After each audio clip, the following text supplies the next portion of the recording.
Hello दोस्तों, आज हम लोग पढ़ेंगे मंजूषा सामान्य ज्ञान के पाषाण काल।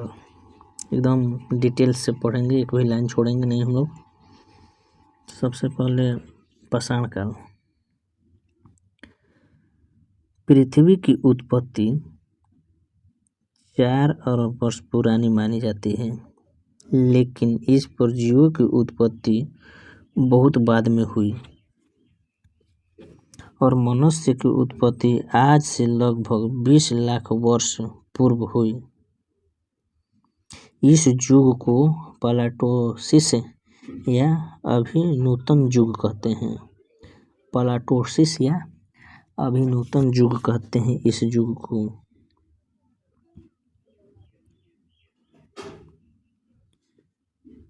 प्रारंभिक समय में मानव अपने सभी प्रकार के काम पत्थर से किया करते थे।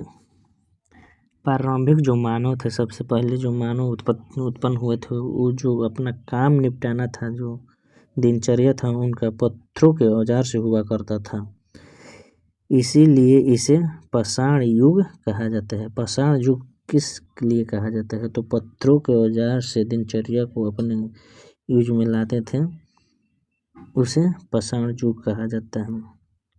पाषाण युग का जो काल है इस प्रकार से है।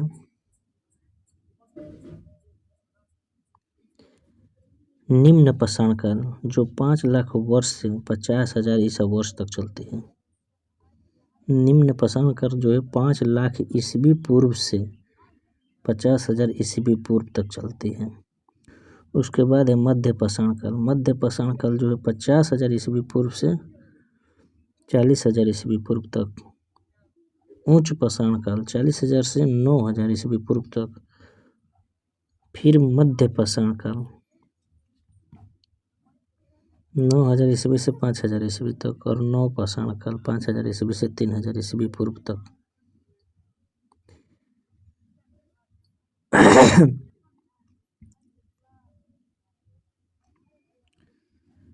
निम्न पाषाण काल जो है 5 लाख ईसा पूर्व से 50,000 ईसा पूर्व को निम्न पाषाण काल माना गया है। मध्य पूरा पाषाण काल जो है 50,000 ईस्वी पूर्व से 40,000 ईस्वी पूर्व। उच्च पूरा पाषाण काल जो है 40,000 ईस्वी पूर्व से 9,000 ईस्वी पूर्व, और मध्य पाषाण काल जो है 9,000 ईस्वी पूर्व से 5,000 ईस्वी पूर्व।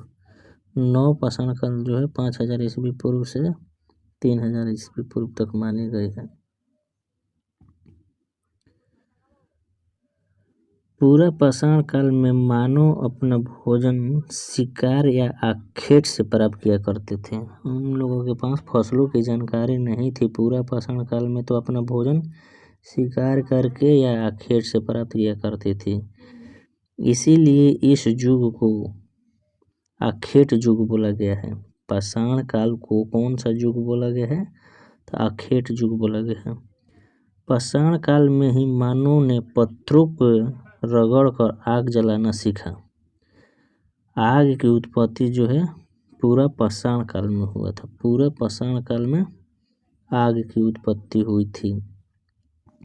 मध्य पाषाण काल में मानव ने खेती करना एवं पशुओं को पालना शुरू कर दिया। मध्य पाषाण काल में मानव ने खेती करना और पशुओं को पालना शुरू कर दिया।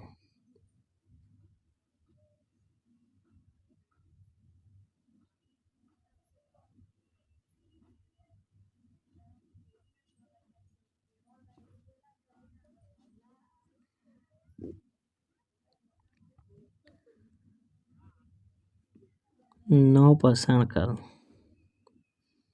नव पाषाण काल में पहिया और धुरी बना। मध्य पाषाण काल में आग जलाना शुरू हुआ, खेती करना शुरू हुआ, और नव पाषाण काल में पहिया बना और घिरनी बना। इसके बाद नव पाषाण काल में मिट्टी के बर्तन भी बने। वस्त्र एवं घर बनाना भी नव पाषाण काल में शुरू हो गया। शवों को जलाने, पूजा उपासना और बलि की प्रथा भी नव पाषाण काल में शुरू हो गई।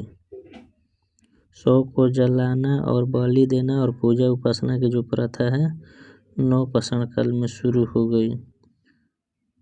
उसके बाद में 2000 ईस्वी पूर्व से 800 ईस्वी पूर्व के बीच के समय को ताम्र युग माना गया है। धातु युग पूछेगा कि धातु युग का काल जो है कौन सा है, तो नवपाषाण काल है। उसी में 2000 ईस्वी पूर्व से 800 ईस्वी पूर्व को नव ताम्रपाषाण युग कहा जाता है। मानव ने सबसे पहले तांबा का प्रयोग किया था, फिर तांबा और टिन मिलाकर कांस्य का प्रयोग किया। मानव ने सर्वप्रथम तांबा का प्रयोग किया और तांबा और टिन को मिलाकर कांस्य का प्रयोग कर लिया। अब चलते हैं विश्व की प्राचीन सभ्यताएं जो है कौन कौन सी हैं। आज से लगभग 5000 वर्ष पूर्व विश्व में अनेकों भागों में कई सभ्यताएं जन्म ली थी। इनमें से मिस्र की सभ्यता को मेसोपोटामिया की सभ्यता कहते हैं। सिंधु घाटी की सभ्यता और बेबीलोन की सभ्यता, चीन की सभ्यता इत्यादि प्रमुख थे। मिस्र की सभ्यता, मेसोपोटामिया की सभ्यता, सिंधु घाटी की सभ्यता और बेबीलोन की सभ्यता और चीन की सभ्यता जो है 5000 ईसा पूर्व में सभ्यताएं विकसित हुई थी। ये सभी सभ्यताएं सामान्यतः नदियों के किनारे विकसित हुई थी। जो 5000 ईस्वी पूर्व में सभ्यताएं विकसित हुई थी वो नदियों के पूर्व में विकसित हुई थी। मिस्र की सभ्यता विश्व की सबसे प्राचीनतम सभ्यता मानी जाती है। विश्व की सबसे प्राचीनतम जो सभ्यता कौन है, मिस्र की सभ्यता है। मिस्र की सभ्यता नील नदी के आसपास विकसित हुई थी। मिस्र की जो सभ्यता है कहाँ विकसित हुई, तो नील नदी के आसपास में विकसित हुई थी।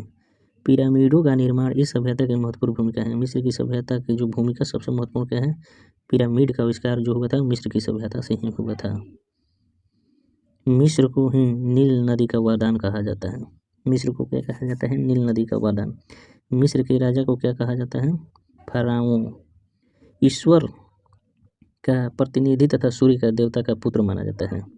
फराओ कहा जाता है जिसको ईश्वर के प्रतिनिधि या सूर्य का देवता भी संज्ञा दिया गया है मिस्र के राजा को, फराओ को।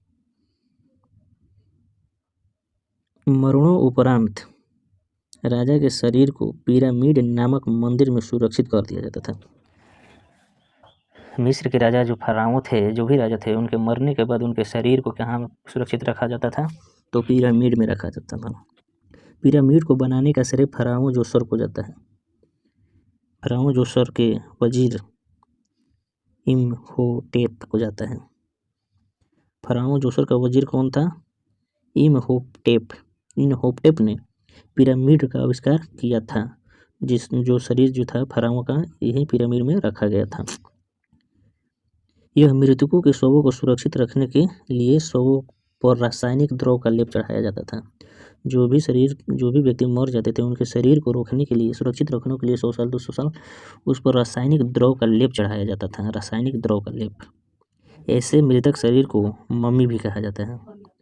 हम लोग लाश बोलते हैं, उस समय में क्या बोला जाता था, मम्मी। मृतक शरीर को मम्मी भी बोला जाता था उस समय में। कैलेंडर, सूर्य घड़ी तथा जल घड़ी का प्रयोग पहली बार यहीं हुआ था। मिस्र के फराओ जो राजा थे, पहली बार घड़ी का प्रयोग और सूर्य घड़ी का प्रयोग और जल का प्रयोग पहली बार इसी में किया था। मेसोपोटामिया का अर्थ है नदियों के बीच की भूमि। मेसोपोटामिया की सभ्यता दाजला और फरात नामक 2 नदियों के बीच की विकसित हुई भूमि को मेसोपोटामिया की सभ्यता कहते हैं। मेसोपोटामिया की सभ्यता जो इसका काल है 3000 ईस्वी पूर्व से 6000 ईस्वी पूर्व मानी गई है। मेसोपोटामिया की सभ्यता के दाजला और फरात नदियों के बीच में विकसित भूमि को मेसोपोटामिया कहते हैं। सुमेर इस सभ्यता के प्रमुख नगर है। मेसोपोटामिया की जो सभ्यता है उसका प्रमुख नगर जो है वो कौन सा नगर है, तो सुमेर नगर है। प्रमुख नगर कौन सा। मेसोपोटामिया की सभ्यता के लोगों ने सबसे पहले कुम्हार और चाक का प्रयोग किया था, जो कि कप बनाए जाते थे, प्याले बनाए जाते थे, बर्तन बनाए जाते थे मिट्टी के। इसका प्रयोग सबसे पहले, इसको बनाने वाले चाक का प्रयोग जो है सबसे पहले मेसोपोटामिया की सभ्यता में सुमेर लोगों ने किया था। सुमेर नगर में हुआ था। सुमेरियन की सभ्यता, मिस्र की सभ्यता खत्म हो गई। अब आया सुमेरियन की सभ्यता। सुमेरियन की सभ्यता ने एक बड़े ही सुसंगठित राज्य की स्थापना की। सुसंगठित राज्य की स्थापना सुमेरियनों ने की। सुमेरियन की महत्वपूर्ण जो दिन है लेखन कला है। लेखन कला के प्रयोग जो है वो किसने किया था, तो सुमेरियन की सभ्यता में हुई थी। इन्होंने एक लिपि का आविष्कार किया जिसे कीलाकार लिपि कहते हैं, कीलाकार लिपि बोलते हैं। सुमेरियन द्वारा जो लिपि का आविष्कार किया गया था वो कीलाकार लिपि था। उन्होंने सुमेरियन लोगों ने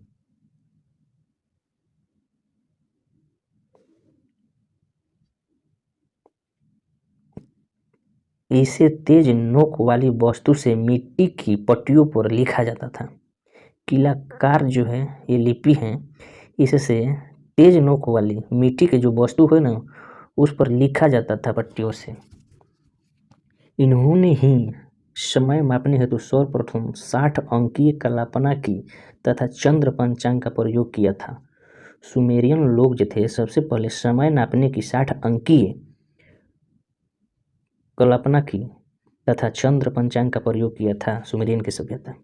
इसके बाद सुमेरियन की सभ्यता के बाद आता है बेबीलोन की सभ्यता।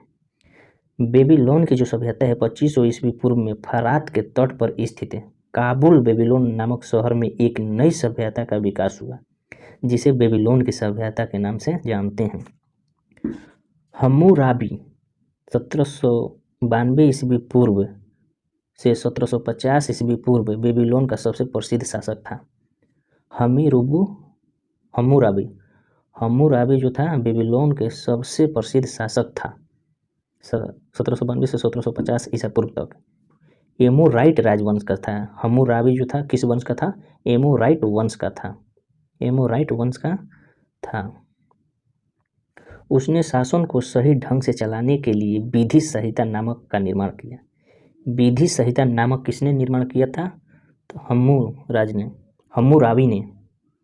हम्मुराबी ने विधि संहिता नामक को निर्माण किया था जो शासन को चलाने में अति महत्वपूर्ण था।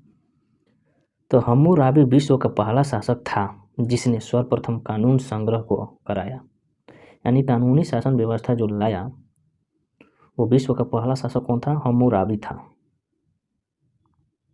सिंधु घाटी की सभ्यता। यह सभ्यता सिंधु नदी के समीप के क्षेत्रों में 3000 ईस्वी पूर्व में विकसित हुई थी। यह कांस्य युगीन सभ्यता है। इस सभ्यता की खोज चार्ल्स मैसन एवं अंग्रेजों ने की थी।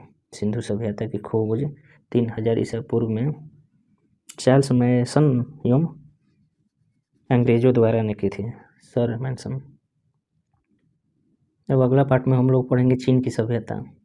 चीन की सभ्यता को पढ़ने के लिए अगला भाग में हम लोग पढ़ेंगे। तब तक ये वीडियो अच्छा लगा हो तो इसको लाइक, सब्सक्राइब और शेयर करिए। जय हिंद।